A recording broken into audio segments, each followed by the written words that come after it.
Ang umagay sobrang lamig, subalit mayroong ulong maiinit. Ako'y maghahain ng agahang pag-ibig. Bigyan mo lang ako ng mainit na tubig. Ako na ang bahala. Pakainin ng matandang may tusong isip at pusong kawawa. Kwentong hangin ng kanilang maagang pinagsasaluhan.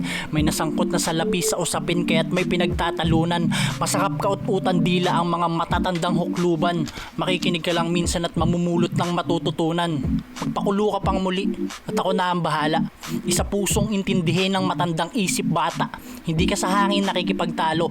Sa totoong buhay hindi palaging nauuna ang nananalo. Ang paligsahan ay depende yan sa tao. Minsan pandidiskriminasyon ang pagsusuot ng hindi sayong sapatos. Ika ng matanda, nakabalik na ako, papunta ka pa lang. Sa batang hindi naman naliligaw sa kanyang tinatahak na daan. Kaya't hindi na nakabalik sa pagkabata. Sa kanyang mahabang nilakbay, bawat nakasalubong niyang matanda ay banayad niyang inaakay. Meron pa bang bagong pakulo? Ako na bahala magtimpla. Magbayad ng timpi sa matandang may masamang ugaling tinitinda. Walang suking matino, halos lahat walang modo. Di na kailangang makalingat pagkat harap-harapan kung pagnakawan. Pag ang matanda nagsalita ng hindi maganda sa bata, wala lang, hindi mukhang walang pinag-aralan. Pero pag ang bata sumagot ng kahit di balagbag, siya'y bastos agad at ang tawag nyo walang galang. Ako naman ang magpapainit, magtitimpla ako ng lason para pakalmahin tong mga matandang ayaw huminahon. Simulan mo sa ngiti ang bawat umaga. Pagkatapos basahin yung mensahe ng hamog na papatak sa sunod na dahon. Paano ka may mabubuo sa bukas kung hinahayaan mong wasaking ka ng kahapon? Wala kang hawak sa hinaharap kasi sa nakaraan ka nakagapos.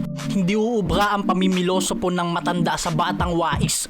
Hindi lahat ng matanda ay pampluma at hindi lahat ng bata panlapis. Kumukulong sikmura sa gitna ng malamig na panahon habang nakakulong ang diwa sa maliit na garapon. Kaya nakakatamad na magpakulo kung madalas kang pag-initan. Panglasa nila sa timpla mo animoy sunog na asukal. Edad ang batayan ng mga kupal sa hinog. Sila'y tunay na magugulang, mahusay tumunog. Manglamang ang hadika kahit tambak na sa taon, baliwala ang batang may husay. Bulag sila sa ganon. Kaya lupog ka o hanggat maaari lumubog ka. Binabaybay nila'y daang maputik at nais nila sumunod ka. Ano na ang kasunod? Ikaw na ang bahala. Ang tumatandang paurong ay hindi nakakabata.